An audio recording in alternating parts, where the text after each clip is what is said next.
பழைய மிஷனரி, பழைய மிஷனரி. அவரு சொல்வார், இயேசுக்காக செத்துடலாம்ப்பா, இயேசுக்காக சாகிறது ரொம்ப ஈஸி, ஆனா இயேசுக்காக வாழ்றது ரொம்ப கஷ்டம். ஒரு 4-5 மாசமா என் மைண்ட்ல இதுதான், ஆண்டவரே ரொம்ப கஷ்டம்பா. இங்க நிக்கிறவன் எவ்வளவு அடியோட வாங்கி இந்த அடியோடெல்லாம் மறைச்சு உங்கள்கிட்ட பிரசங்கம் பண்றது தெரியுமா? யாருக்கும் தெரியாது. தேவதனுமே, நமக்கும் குடும்பம் இருக்கு, நமக்கும் பிள்ளை இருக்கு, நமக்கும் வயிறு இருக்கு, எனக்கு தூங்க வேணும். நானும் மனுஷன், நானும் மனுஷன். நம்மளுக்கு சூடு சொர்ணம் எல்லாமே இருக்கு.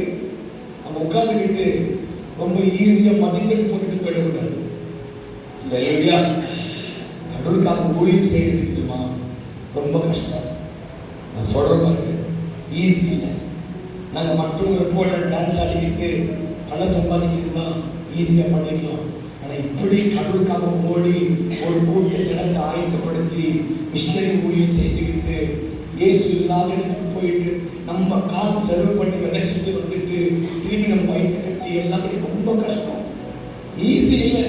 ஆனால் இந்த கஷ்டமான ஊழியத்தை நாங்கள் இஷ்டமா செய்யறோம். காரணம், எனக்காக ஜீவனை கொடுத்தவர் இருக்கிறார், எனக்காய் மதிப்பவர், எனக்காய் உயிர் பெறுந்தவர். அதனால என்ன கஷ்டப்படாலும் இஷ்டமா கடவுளுக்காக ஓடுக்கு உதவி செய்து பரிசுத்தாவியானவர். இந்த உலகத்தை நீங்க ஜெயிக்கணும். நீங்க யோசித்து பாருங்க, நீங்க மாம்சத்துக்குரியவர்களா இருக்கிறீங்களா? தேவனுக்காக வாழல, வேற உங்களுக்காக ஜெபம் பண்றீங்களா? மாம்சம். உங்களுக்காக அழுகிறீங்களா? மாம்சம். உங்க ஜெபத்துல ஜனங்களுக்காக அழுகலையா? அருமையான தம்பி ஜெபம் லீட் பண்ண ரொம்ப நல்லா லீட் பண்ண, என்ன தப்பு போயிட்டாரா? ஐயா சாரி, ரொம்ப நல்லா லீட் பண்ண. மாம்சம். தேசத்துக்காக அழுகிறார். அந்த ஆவியானவர் அழுகிறார். ஆவியானவர் உனக்குள்ள இருக்கிற சோர்வு காட்ட மாட்டாரு, உனக்குள்ள இருக்கிற வெளிவிடத்தை காட்ட மாட்டாரு, ஜனங்களின் அறிவை காட்டுவார். அழுது ஜெபம் சொல்லுவார். உன்னை எங்கேயோ கொண்டு போக சொல்லுவார். இங்க போக போக செய்ய காட்டிட்டே இருக்குவார். 6 நாட்கள் ஆவியானவர் உன் மூலமா யாருக்கு ஒருத்தர் ஆசைப்படுறாரு. 6 நாட்கள் உன் மூலமாய் ஜனங்கள் விடுதலை பெற்றுக் கொள்வாங்க. ஒவ்வொரு நாளும் யாரோ எவருக்கோ நீ ஆசீர்வாதமாய் மாறுவா. வாரத்துல ஒரு நாளுக்காக ஆவியானவர் டெய்லி நம்ம மூலமா யாரோ ஒருத்தர் மாறணும், யாரோ ஒருத்தர் நன்மை பெற்றுக் கொள்ளணும், யாரோ ஒருத்தர் விடுதலை பெற்றுக் கொள்ளணும். அதுதான் ஆவியானவருடைய செயல். ஆனா எதுவுமே செய்யாம பக்கத்து கேட்டு எதுவுமே செய்யாம இப்ப வாலிப வயசு தம்பிகள் தான் எப்படி சாப்பிடுறேன்னு கேட்டு நான் போடுவேன்.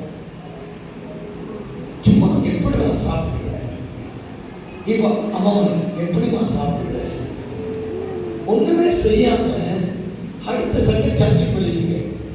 6 நாட்கள் ஒன்றும் செய்யல. திரும்பி பாட்டு பாடினவங்களுக்கு காட்டுக்குள்ள சிரி வரும், பாட்டு பாடணும், கையை தட்டணும், தொண்டை கிளி பிரசங்கம் பண்ணணும். நாம் 5:30 மணிக்கு போய் சாப்பிடுவோம், நீங்க 1 மணிக்கெல்லாம் போய் சாப்பிடுவீங்க. பிரசங்கம் பண்றது ஒரு பெரிய கஷ்டமானால் கீழே நீங்க வந்து நீங்க சொல்ற ஜெபத்துக்கு வந்து ஒரு 10 நிமிஷம் பேசுவீங்களே,